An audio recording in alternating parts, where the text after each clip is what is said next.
What's up, guys? Welcome to Movie Review Mondays. We made it. It's October 2020. Halloween season is here. I know a lot of us didn't think we'd get this far, but we did. In honor of the Halloween spirit, I'm going to give you a quick rundown on two of my favorite movies that I use to kick off October in the right direction.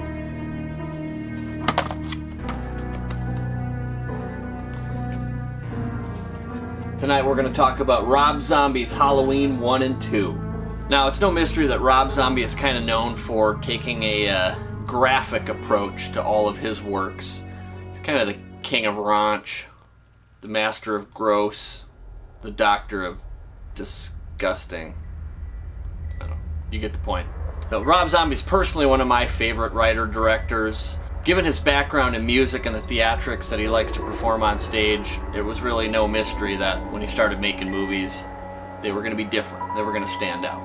I think a lot of people were really nervous about Rob Zombie's take on Halloween, only because there's this taboo notion that you can't touch a property that's already been there. You can't take a classic like Halloween and try to put any kind of different spin on it, because all the hipsters are going to jump down your fucking throat. Here's the thing though, Rob Zombie was a huge John Carpenter fan. He actually reached out to the man before making his films to really get his take. John Carpenter was basically quoted in saying, make it your own thing. You know, don't make it a carbon copy of what I have. Tell your own story.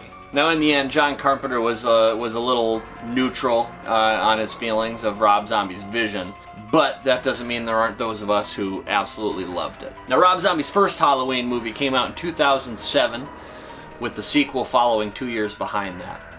My favorite thing about Rob Zombie's Halloween is the humanization of Michael Myers. I think he really has a way of taking this boogeyman aspect out of it, but not in any way diminishing the horror that is Michael Myers.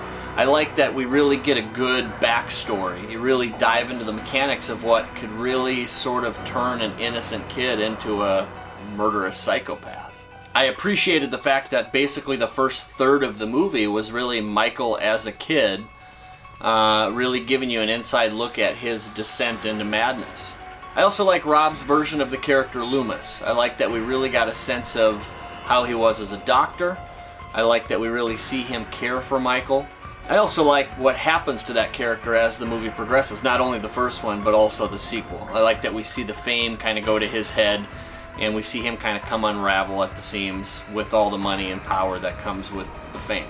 And in the end, after all the craziness is summed up, we really get a sense of Loomis returning back to what he was truly good at, and that was caring for Michael, and in a way kind of taking on the guilt and blaming himself for not being able to help him. The first movie also has a lot of nods to the classic Halloween. You get the suit, you got the mask, a lot of those cinematic stepping stones, very much emulated from the original Halloween classics that we all know and love.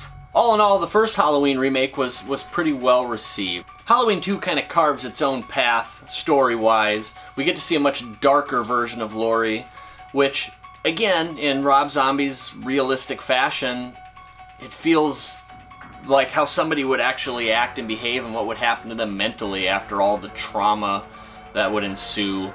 Basically, Laurie has been taken in by her friend. She's trying to deal with all the shit that she went through. She's having night terrors. She's got a lot of mental instability, only to be compounded by the fact that now Michael Myers has escaped and he's still tracking her down. And to make shit a whole lot worse, she finds out that her name is actually Angel Myers. She's the sister of Michael Myers, has been all along, and finds out no other way than reading Loomis's book, which of course he made to make more money and gain more fame, which people fucking hate him for. But as I said, in the end, he comes back around and, you know, puts himself out there to save Laurie, or Angel.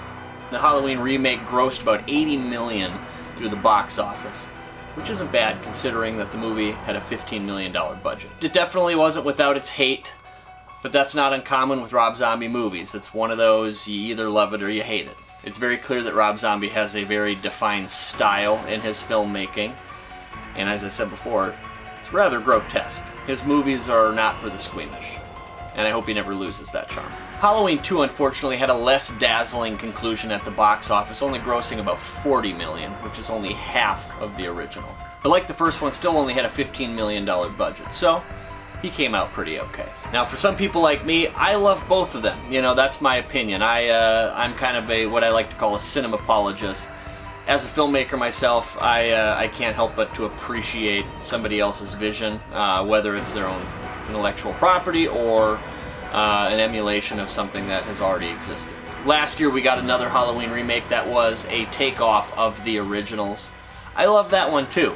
Bottom line is I just love Halloween movies. I don't care if you make a Halloween movie, I'm probably going to watch it and find something at least to appreciate about it, even if it's not my favorite rendition. Anyways, that's my review, guys. Again, let me know your thoughts in the comments. Hit me up on Instagram. You can hit me up on Facebook. Subscribe to my channel. And let me know what movies you're watching this Halloween season. I don't know what else to say. Stay spooky.